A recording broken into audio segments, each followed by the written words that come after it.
नमस्कार, स्वागत है आप सभी का डीएनडी समाचार में। मैं हूं आपके साथ सचिन श्रीवास्तव। पार्षद पद के प्रत्याशी खूब धूम धड़ाके के साथ प्रचार प्रसार कर रहे थे, लेकिन अब वो प्रचार और प्रसार थम गया है। इसके साथ ही नियमावली क्या कुछ है वो बताने के लिए हमारे साथ आरओ और डबरा के एसडीएम प्रदीप शर्मा मौजूद हैं। उनसे ही जानते हैं कि क्या कुछ नियम कायदे कानून के तहत क्या कुछ अब होने वाला है। प्रचार प्रसार थम चुका है, अब क्या आगे की कहानी होने वाली है? जैसा कि आपको पता है कि मतदान समाप्ति के 48 घंटे पहले प्रचार समाप्त हो जाता है, तो इस प्रकार ये समय अब समाप्त हो गया है और अब किसी प्रकार का कोई प्रचार प्रसार नहीं करेगा।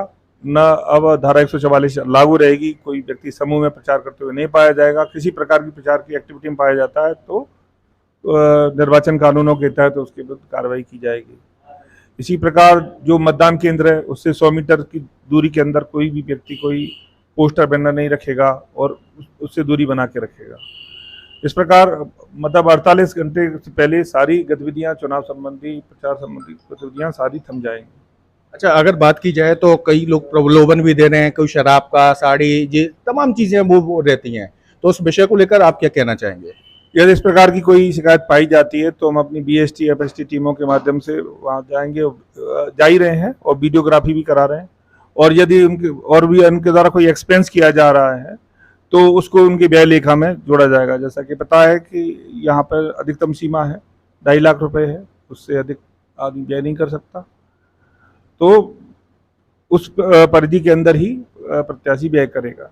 अच्छा, कई जगह भंडारे भी चल रहे हैं, तैयारियां भी हो रही हैं कि शाम को जैसे ही ढल जाएगी भंडारों का आयोजन होगा। कहीं तो मंदिर पर कर रहे हैं, कहीं कहीं भी कर रहे हैं, तो इस तरह क्या निगरानी रखी जाएगी इसको लेकर? यदि इस प्रकार के में कोई शिकायत प्राप्त होती है कि वो पॉलिटिकल तरीके से आयोजित किया जा रहा है तो निश्चित रूप से उसके विरुद्ध आचार संहिता के उल्लंघन के संबंध में कार्रवाई की जाएगी। अच्छा, जनता को क्या संदेश देना चाहते हैं जिससे कि अधिक से अधिक मतदान हो? आरओ भी हैं आप, और क्या कुछ कहना चाहेंगे? ये हमारा 74वां संविधान संशोधन 1993 जब ये लागू हुआ तो ये जो जनता की सबसे निचली सीढ़ी की लोकतंत्र की पहली पाठशाला के रूप में नगरीय निकाय और पंचायती राज निकाय हैं, तो इसमें सभी से अनुरोध है कि आप लोकतंत्र की इस उत्सव पर आप अधिक से अधिक भाग लें और निष्पक्ष और स्वतंत्र मतदान करने में करेंगे जब, तो आप देश का एक आधार तैयार होता है और ये लोकतंत्र की प्रथम पाठशालाएं हैं। तो हम चाहते हैं कि आप निष्पक्ष होकर और निडर होकर अधिक से अधिक मतदान करें, जिससे हमारा देश और समाज आगे बढ़ सके। अच्छा, एक चीज और, जैसे कि किसी को शिकायत करनी है किसी संबंध में, कोई भंडारे या तमाम चीजें रहती हैं, तो वो शिकायत कहाँ पर आके करे?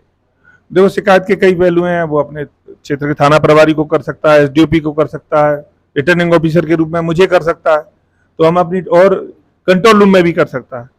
तो ये कई प्रकार से वो शिकायतें कर सकता है। हमें व्हाट्सएप कर सकता है, यदि फोन पे बात नहीं हो पा रही है तो व्हाट्सएप कर सकता है, या आप लोगों के माध्यम से भी जानकारी प्राप्त होती है तो हम उस पर एक्शन जरूर लेंगे।